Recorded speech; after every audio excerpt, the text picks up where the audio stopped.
دنیا کی زندگی کا فائدہ اٹھاؤ اور آخرت کا بھی۔ کتنا بڑا ہم عذاب کما رہے ہیں، کتنا بڑا گناہ کما رہے ہیں، جبکہ میرے آقا صلی اللہ علیہ وآلہ وسلم نے ارشاد فرمایا کہ جس نے یتیم کے سر پر ہاتھ رکھا وہ بروز قیامت جنت میں میرے ساتھ یوں ہوگا۔ یار جب مریں گے تو دیکھا جائے گا۔ اللہ غنی، اللہ غنی۔ محمد این علی۔ اعوذ باللہ من الشیطان الرجیم، بسم اللہ الرحمن الرحیم۔ انسان دنیا میں کامیابی کے ساتھ ساتھ آخرت کی کامیابی کے لیے بھی کوشش کرے۔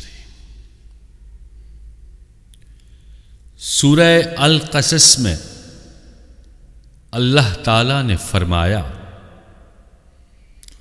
اور تم اپنے حصے کی دنیا کا بھی فائدہ اٹھاؤ اور آخرت کا بھی۔ سبحان اللہ۔ اللہ نے ارشاد فرمایا ہے کہ تم اپنے حصے کی دنیا کا فائدہ اٹھاؤ اور آخرت کا بھی۔ یعنی کہ اللہ تعالیٰ نے ہم سب کو جو زندگی دی ہے، بڑی حسین خوبصورت زندگی دی ہے،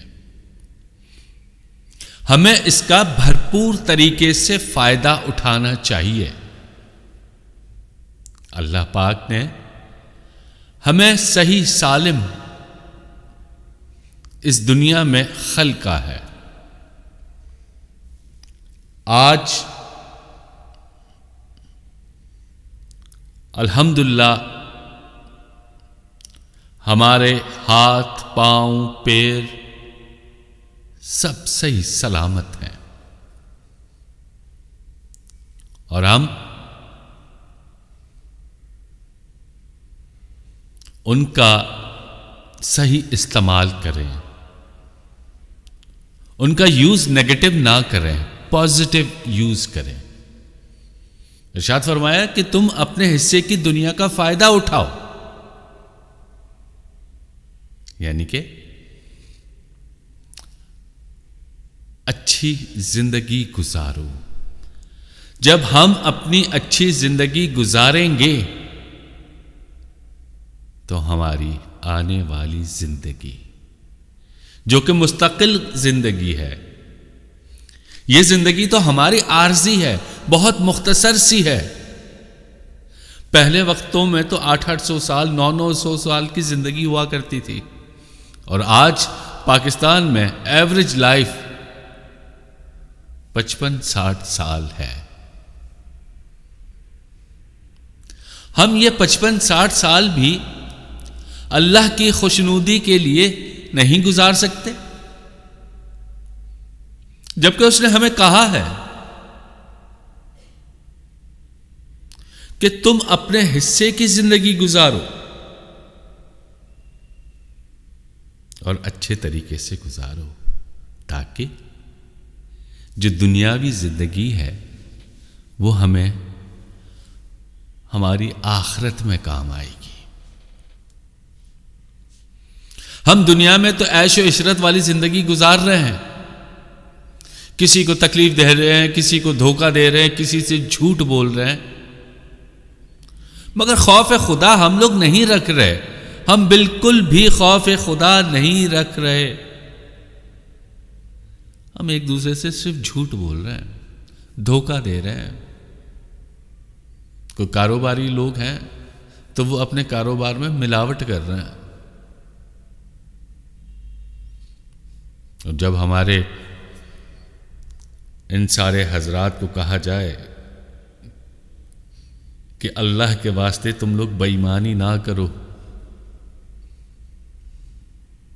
وہ آپ کو 2 ٹکے کا سا جواب دے دیتے ہیں، اور جب ان سے پوچھو کہ آپ کا کام کیسا چل رہا ہے تو کہتے الحمدللہ ہمارا کام بہت اچھا چل رہا ہے، جبکہ وہ دھوکہ دے رہا ہے، وہ دھوکہ کر رہا ہے، وہ 4 آنے کی چیز 8 آنے میں دے رہا ہے۔ اپنے لیے آخرت مزید مشکل کر رہا ہے، جبکہ اس نے کہا ہے کہ تم اپنے حصے کی دنیا کا بھی فائدہ اٹھاؤ اور آخرت کا بھی۔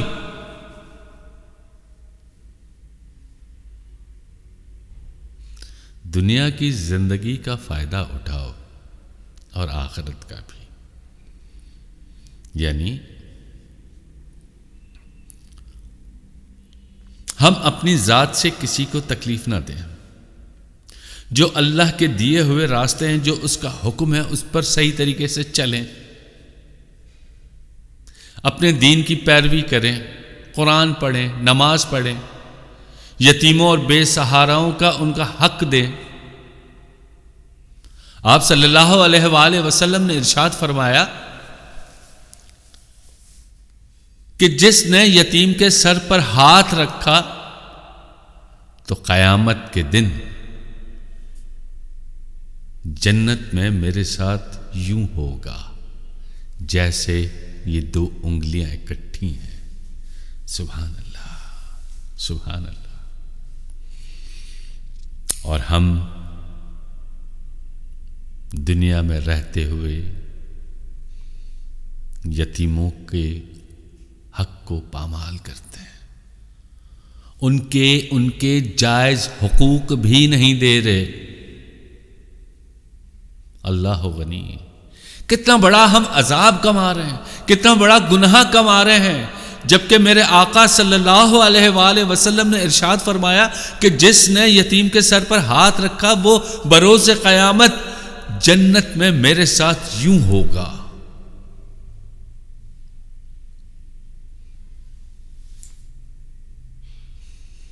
اور دنیاوی لوگوں کے ساتھ کہا جائے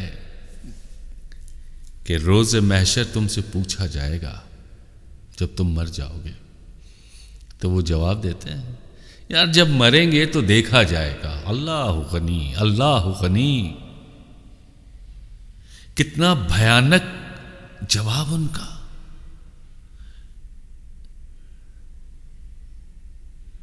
کیا آپ سب لوگ اسلامی تعلیمات بھول گئے؟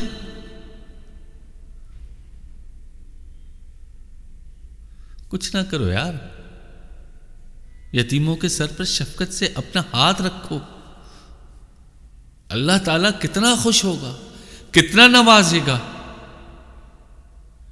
میرا نبی وہاں بیٹھا ہوا خوش ہو رہا ہوگا، مسکرا کے دیکھے گا جب ہم یتیموں کا خیال رکھیں گے، بے سہاراؤں کا خیال رکھیں گے۔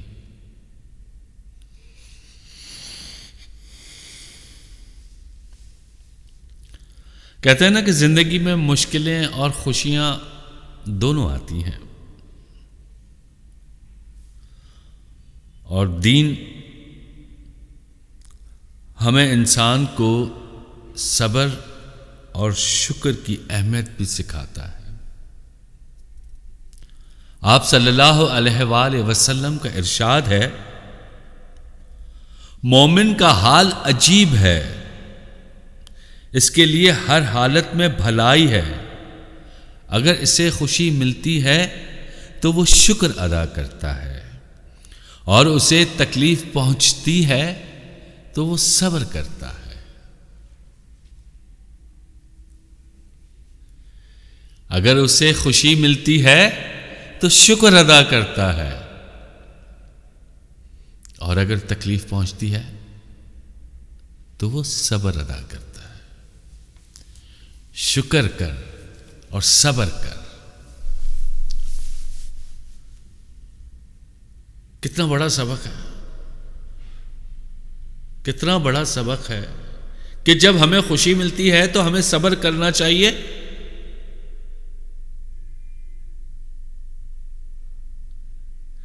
کہ جب ہمیں خوشی ملتی ہے تو ہمیں شکر ادا کرنا چاہیے، اور جب تکلیف آتی ہے تو صبر ادا کرنا چاہیے۔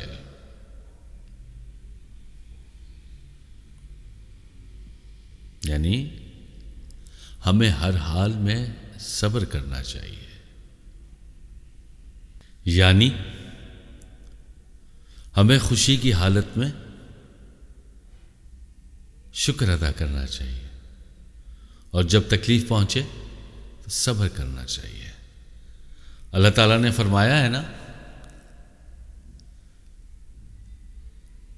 میں صبر کرنے والوں کے ساتھ ہوں.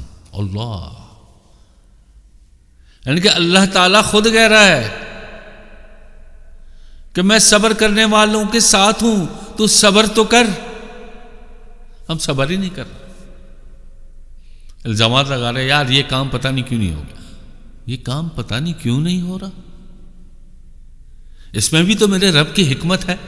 ایک لمحے کے لیے سوچیں، اگر یہ کام نہیں ہو رہا تو میرے رب کی کوئی حکمت ہے، جبھی تو اس نے کہا ہے کہ تکلیف میں صبر کر.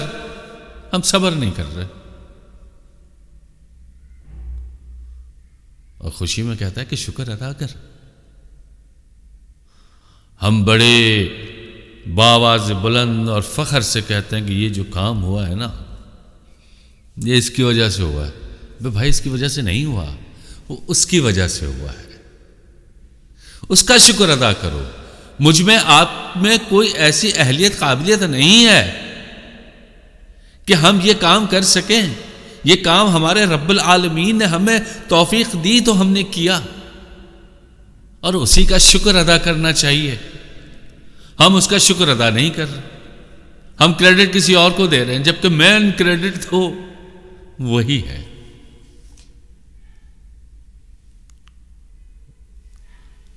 تو اب یہ چیزیں اس لیے ہمیں دور کر رہی ہوتی ہیں کہ ہم دین کی طرف دیکھتے ہی نہیں ہیں.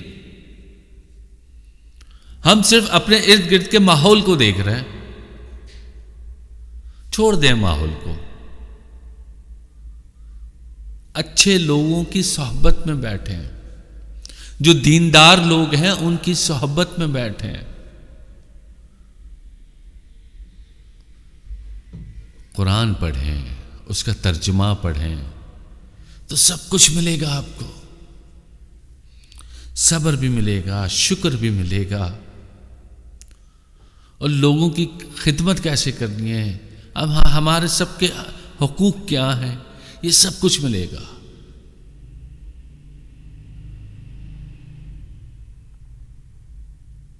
اللہ تعالیٰ سے دعا ہے کہ ہمیں ہر وقت ہر لمحے شکر کرنے کی توفیق عطا فرمائے. ہمیں ہر وقت ہر مشکل حالت میں صبر کرنے کی توفیق عطا فرمائے. جزاک اللہ خیر. الف لام میم محمد این علی. الف لام میم محمد این علی.